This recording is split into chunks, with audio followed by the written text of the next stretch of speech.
বাংলাদেশের গণমানুষের নেতা, আমাদের প্রাণপ্রিয় নেতা, বাংলাদেশের আগামী দিনের দিক নির্দেশক জনাব তারেক রহমান। জনাব তারেক রহমান।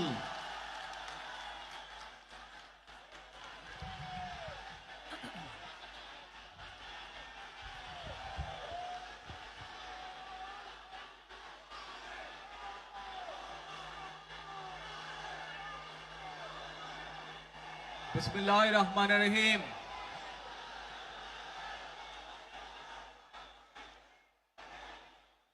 প্রিয় বাংলাদেশ,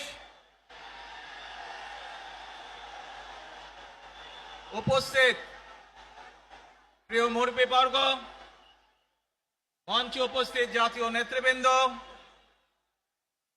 আমার সামনে উপস্থিত প্রিয় ভাই ও বোনেরা এবং মিডিয়ার মাধ্যমে সমগ্র বাংলাদেশ থেকে যারা দেখছেন এই অনুষ্ঠান, প্রিয় ভাই বোনেরা, প্রিয় মা বোনেরা, আসসালামু আলাইকুম।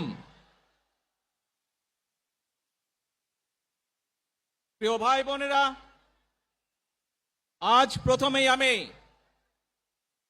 রাব্বুল আলামিনের দরবারে হাজারো লক্ষ কোটি শুকরিয়া জানাতে চাই। রাব্বুল আলামিনের অশেষ রহমতে আজ আমি আমার প্রিয় মাতৃভূমিতে ফিরে আসতে পেরেছি আপনাদের দোয়ায়। আপনাদের মাঝে প্রিয় ভাই বোনেরা, আমাদের এই প্রিয় মাতৃভূমি 1971 সালে লাখো শহীদের রক্তের বিনিময়ে অর্জিত হয়েছিল। ঠিক একইভাবে 75-এ আবার 7ই নভেম্বর আধিপত্যবাদীদের হাত থেকে রক্ষার জন্য সেদিন সিপাহী জনতার বিপ্লবের মাধ্যমে আধিপত্যবাদের হাত থেকে দেশকে রক্ষা করা হয়েছিল। একইভাবে পরবর্তীতে 90-এ স্বৈরাচারের বিরুদ্ধে এদেশের জনগণ, এদেশের খেটে খাওয়া মানুষ তাদের গণতান্ত্রিক অধিকারকে ছিনিয়ে এনেছিল। কিন্তু তারপরেও ষড়যন্ত্রকারীদের ষড়যন্ত্র থেমে থাকেনি। আমরা তারপর দেখেছি 2024 সালে, 71 সালে এই দেশের মানুষ যেমন স্বাধীনতা অর্জন করেছিল, 2024 সালে এদেশের ছাত্র জনতা সহ সর্বস্তরের মানুষ, কৃষক, শ্রমিক, গৃহবধূ, নারী, পুরুষ, মাদ্রাসার ছাত্র সহ দল মত নির্বিশেষে, শ্রেণী পেশা নির্বিশেষে সকল মানুষ সেদিন 2024 সালের 5ই আগস্ট এই দেশের স্বাধীনতা এবং সার্বভৌমত্বকে রক্ষা করেছিল। প্রিয় ভাই বোনেরা, আজ বাংলাদেশের মানুষ কথা বলার অধিকার ফিরে পেতে চায়। তারা তাদের গণতান্ত্রিক অধিকার ফিরে পেতে চায়। বাংলাদেশের মানুষ চায় তারা তাদের যোগ্যতা অনুযায়ী ন্যায্য অধিকার পাবে।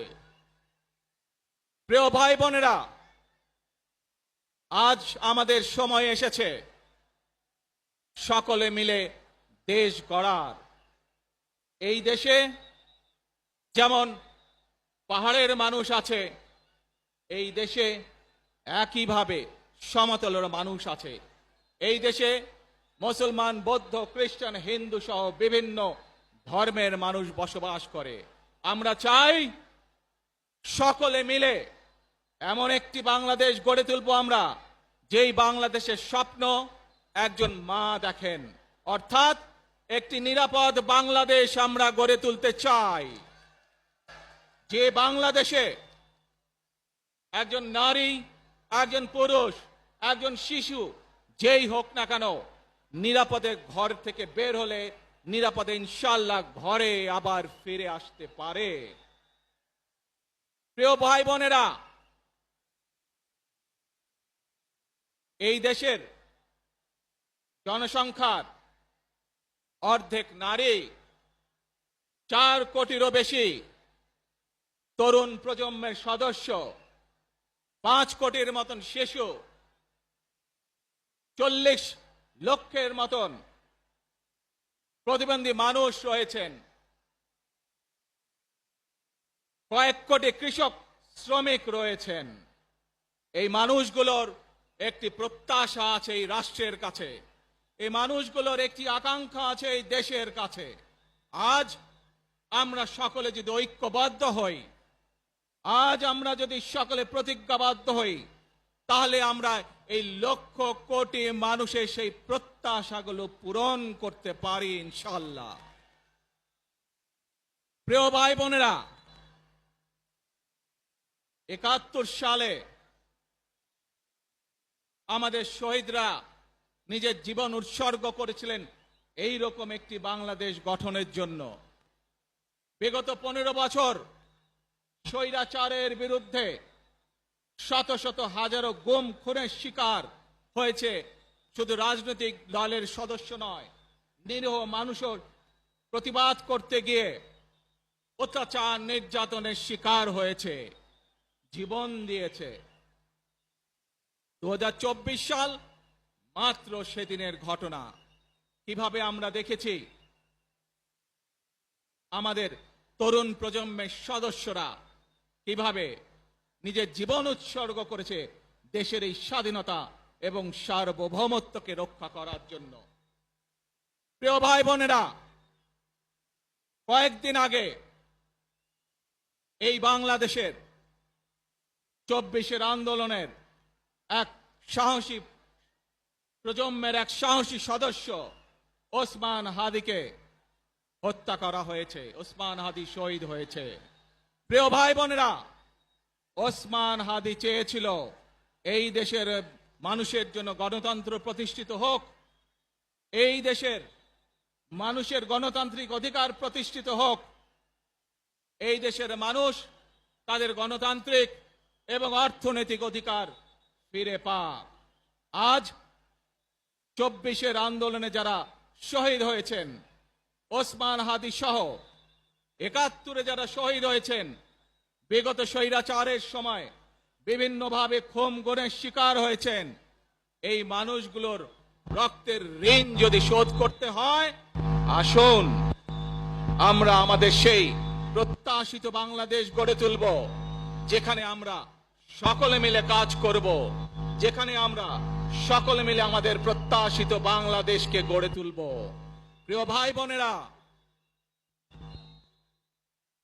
বিভিন্ন আধিপত্যবাদ শক্তির গুপ্তচরেরা বিভিন্নভাবে ষড়যন্ত্রে এখন লিপ্ত রয়েছে। আমাদেরকে ধৈর্যশীল হতে হবে, আমাদেরকে ধৈর্য ধারণ করতে হবে। বিশেষ করে তরুণ প্রজন্মের যে সদস্যরা আছেন, আপনারাই আগামী দিন দেশকে নেতৃত্ব দিবেন, দেশকে গড়ে তুলবেন। এই দায়িত্ব তরুণ প্রজন্মের সদস্যদেরকে আজ গ্রহণ করতে হবে, যাতে করে এই দেশকে আমরা সুন্দরভাবে গড়ে তুলতে পারি। শক্ত ভিত্তির উপরে গণতান্ত্রিক ভিত্তি, শক্তিশালী অর্থনৈতিক ভিত্তির উপরে যাতে এই দেশকে আমরা গড়ে তুলতে পারি। প্রিয় ভাই বোনেরা, আমার সাথে আজকে মঞ্চে এখানে বহু জাতীয় নেতৃবৃন্দ বসে আছেন। আসুন আজকে আমরা দুহাত তুলে আল্লাহর দরবারে দোয়া করি, আল্লাহর রহমত আমরা চাই। যে সকল জাতীয় নেতৃবৃন্দ এই মঞ্চে আছেন, মঞ্চের বাইরে যে সকল জাতীয় আরো নেতৃবৃন্দ আছেন, আমরা সকলে মিলে এই দেশকে নেতৃত্ব দিয়ে আমাদের বাংলাদেশের জনগণের প্রত্যাশিত সেই বাংলাদেশকে আমরা গড়ে তুলতে চাই। আমাদেরকে যে কোনো মূল্যে আমাদেরকে এই দেশের শান্তি শৃঙ্খলা রক্ষা করতে হবে। যে কোনো উস্কানির মুখে আমাদেরকে ধীর শান্ত থাকতে হবে। প্রিয় ভাই বোনেরা, আমরা দেশের শান্তি চাই, আমরা দেশের শান্তি চাই।